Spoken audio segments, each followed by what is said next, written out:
Hello and welcome back to History 361, African American History to 1877, brought to you by New Mexico State University.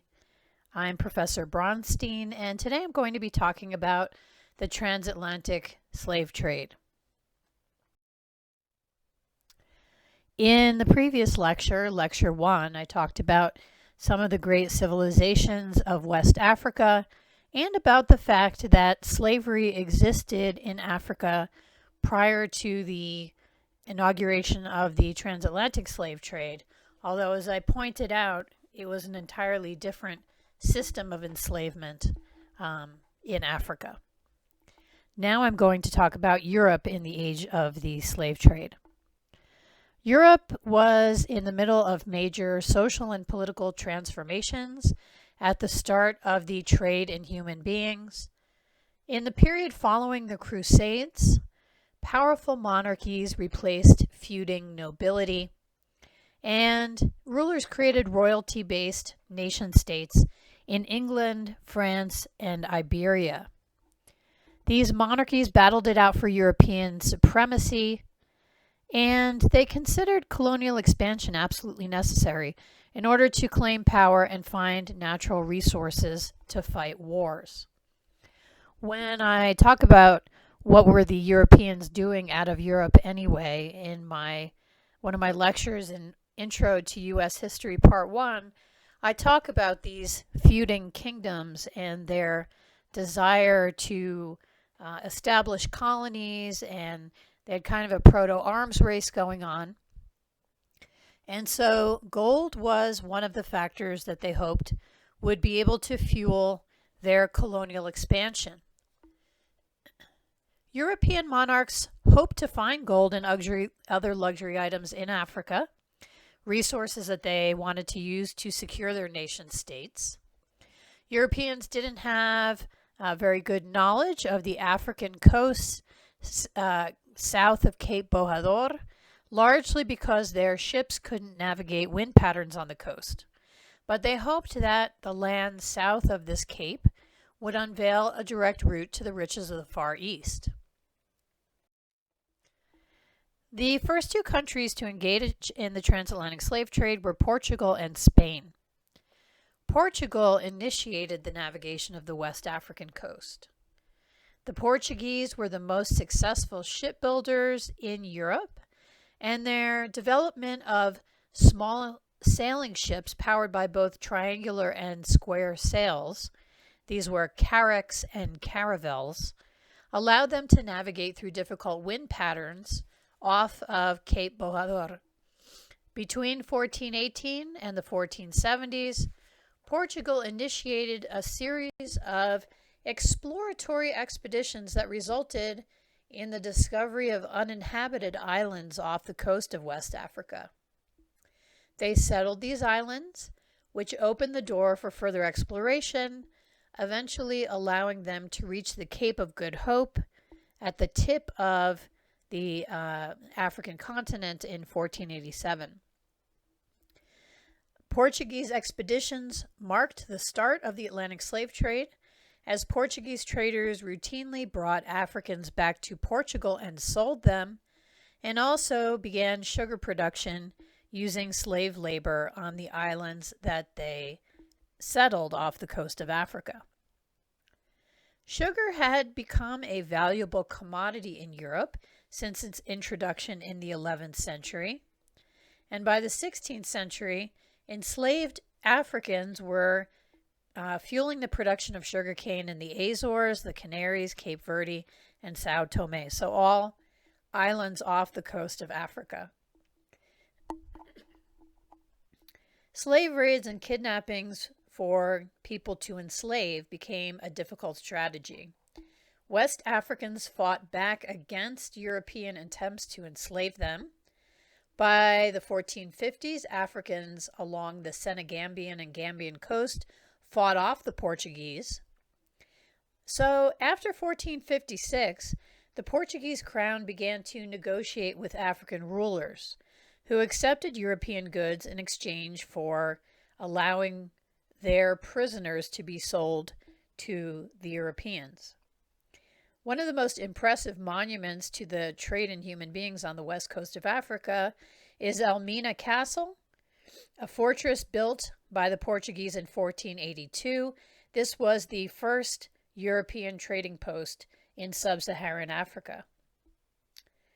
Another notable thing about the Portuguese traders was that some who set up shop along the coastline settled there and intermarried with the Africans, producing a caste of people who tended to have high positions in the slave trade, to practice Catholicism, speak Portuguese, build Portuguese homes, wear European dress, and yet they were descendants of a mixture of African and Portuguese people.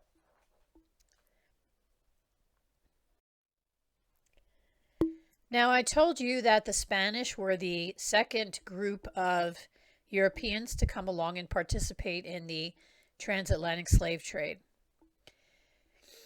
Hispaniola, the Spanish colony established by Columbus, included African slaves who were born in Iberia, who had been brought to the island of Hispaniola in 1502 by Columbus's replacement. In Hispaniola, African slaves were used to mine gold and copper, and their valuable labor inspired the Spanish to resume importing Africans to the island in 1505. Just briefly, I should say that, this is before this course starts, but Muslim peoples from Africa had invaded Iberia, the Iberian Peninsula, during the Middle Ages and established a really thriving civilization in there, which was quite the melting pot of Muslim, Christian, and Jewish civilizations. It was very advanced in terms of its science and technology. But then finally in the 1400s, the rulers of Spain and of Castile and Aragon managed to win back the Iberian Peninsula from the Moors and to join together their two kingdoms of Castile and Aragon into one country, namely Spain.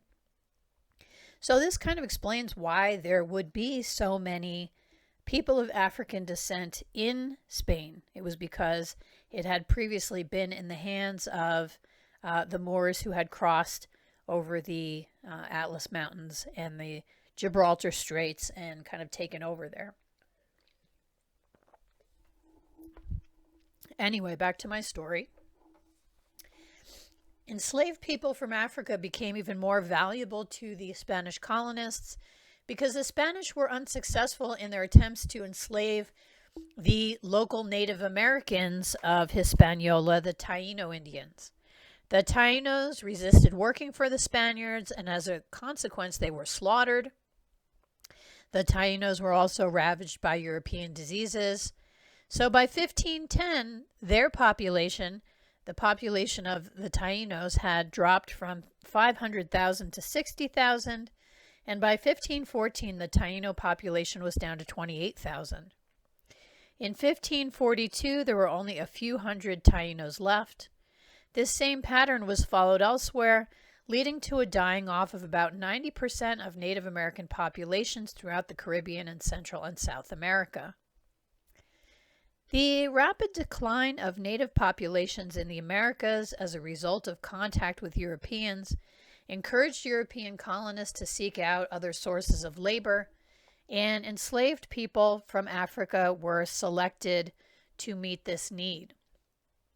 The African slave trade was already in place. Africans had developed some immunity to old world diseases. And parenthetically, I should say that Islamic doctors had come up with the practice of inoculating people for smallpox. And that was one of the reasons why people from Africa tended to be much hardier when presented with the smallpox than were the Native Americans who had never been exposed to it before. There seemed to be an endless supply of enslavable people from Africa. And so all of these things made the Spanish consider African slaves to be a viable source of forced labor. African slavery was also sanctioned by the Catholic Church. Enslaving Indians, according to the Catholic Church, was morally objectionable, but the Catholic Church was fine with the Spanish and the Portuguese enslaving people who were non-Christian. In 1452, Pope Nicholas V issued a proclamation, Dum Diversas, that granted the kings of Spain and Portugal permission to enslave Muslims and pagans. Antonio de Montesinos, a Dominican priest, questioned the practice of enslaving Indians, and Bartolomé de las Casas, another Dominican missionary, argued that Native Americans should be replaced with Africans as enslaved people beginning in 1516. In 1537, Pope Paul III issued another papal bull declaring that Indians were rational beings who should be converted rather than enslaved.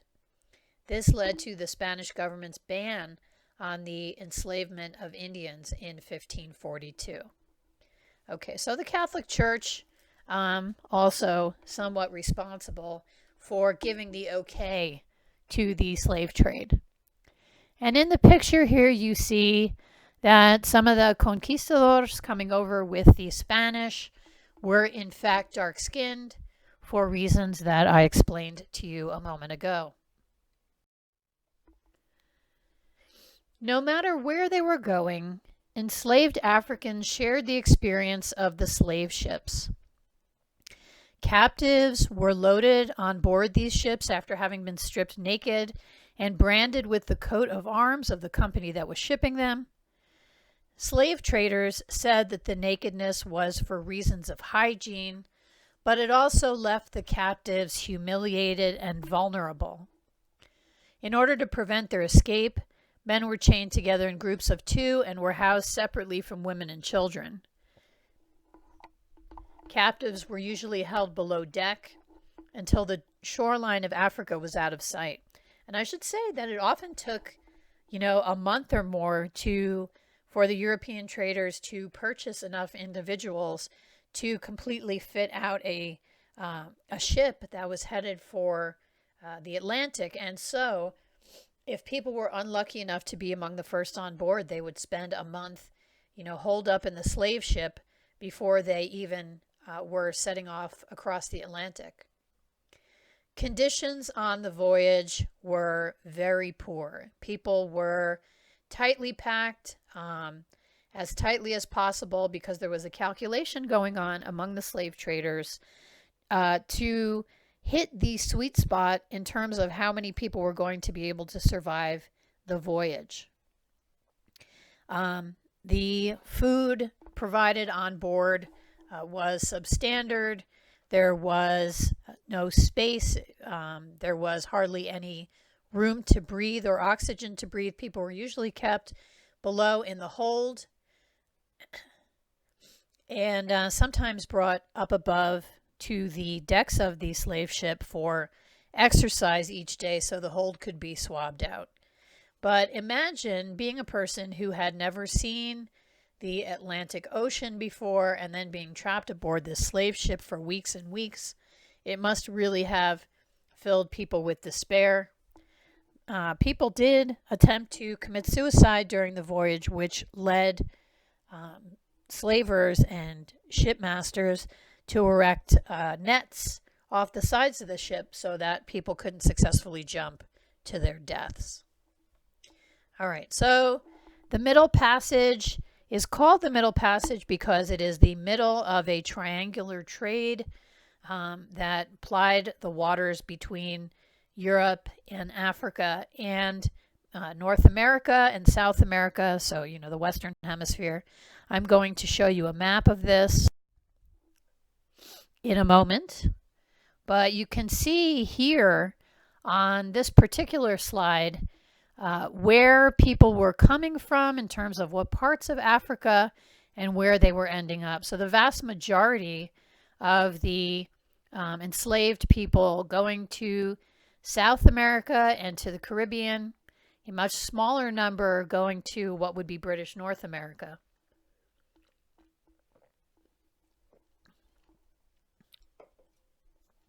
Roughly 300,000 Africans were brought to the Americas before 1620. The majority arrived after 1550, the point at which their population was greater than that of the Portuguese and Spanish in the New World. By 1550, the Spanish had established colonies in Puerto Rico, Cuba, Guadalupe, Trinidad, Jamaica, Mexico, and Peru, while the Portuguese had colonized Brazil. Slightly later, the British would establish colonies at Trinidad, Jamaica, and Barbados, mainly cultivating sugarcane.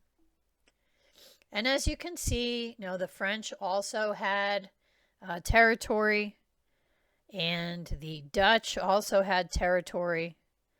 I'm not talking about very large bits of territory. Mainly those countries participating in the slave trade were the Spanish, Portuguese, and the British.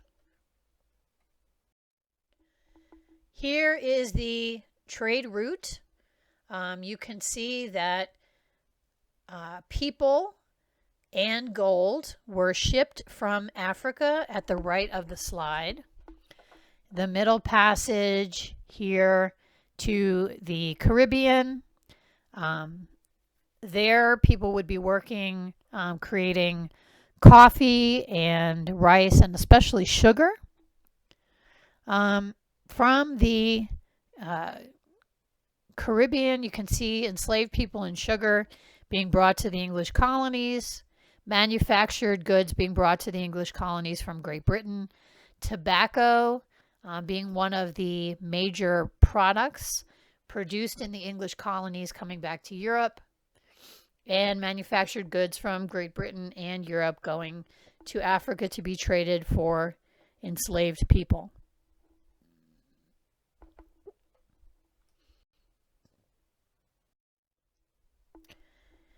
African-born enslaved people, who were known as bozales in New Spain, were assigned the most dangerous and demanding work.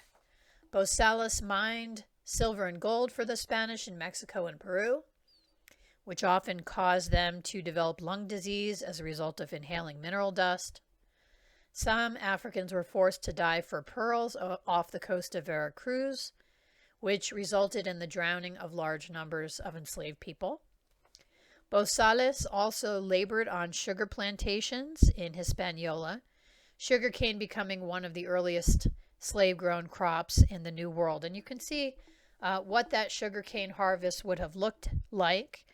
Once it was time to harvest the sugarcane, the processing of that cane was really 24 hours a day under really demanding and terrible conditions. Coffee, cocoa, and cotton were also grown, largely by absentee landlords. Plantations in the Caribbean usually had more than 100 enslaved people cultivating them, contrasted with British North America, where 20 slaves constituted a large plantation workforce. So in the Caribbean, we're mainly dealing with very large concentrations of enslaved people, and due to several factors, including the weather and diseases and insects and things, many enslaved people in the Caribbean died during the 3 years that were called the seasoning time when they first arrived on their islands. Caribbean planters thought it was cheaper and easier to replace workers who died with new Africans rather than to encourage enslaved people to form families. Women, who were far outnumbered by men, did the same jobs as men and received the same whippings. All right, so I'm not going to say, this kind of slavery was worse than this kind of slavery, but what I will say is the value of human lives was less in the Caribbean, just as the slave masters calculated that it was just cheaper to replace people than to try to protect their lives. While Spain and Portugal initiated the transatlantic slave trade, other countries soon took part, including the Dutch and the English. The French had their own prosperous sugar colony in Saint-Domingue, today known as Haiti, until enslaved people there revolted. The Haitian Revolution lasted from 1791 until the independence of Haiti was declared in 1804. All right, finally, I don't think that we are exaggerating if we call the system of transatlantic slavery a transnational genocide. The demand for enslaved labor drove the slave trade for over 3 centuries and was responsible for the forced migration of about 12.5 million enslaved people to the New World. Somewhere between 9.6 million and 10.8 million people arrived alive, meaning that between 10 and 20% of the people who traveled on the Middle Passage died on the voyage. And this is not even counting the ones who died on their way to the ports. About 65% of all the people who were shipped from Africa to the Western Hemisphere were male. About 28% were children. And in terms of where they landed up, 90% of the African diaspora ended up in Brazil and in the islands of the Caribbean. 10% ended up in Spanish colonies, and 7% in North America. So for the rest of this class, we're really going to be focusing on that 7% out of this huge 12.5 million number of people who were taken into enslavement by the Europeans. So just a small part of the African diaspora. On the right here is a memorial to the enslaved. It's pretty moving. I kind of don't have to say anything about it. See you in the comments.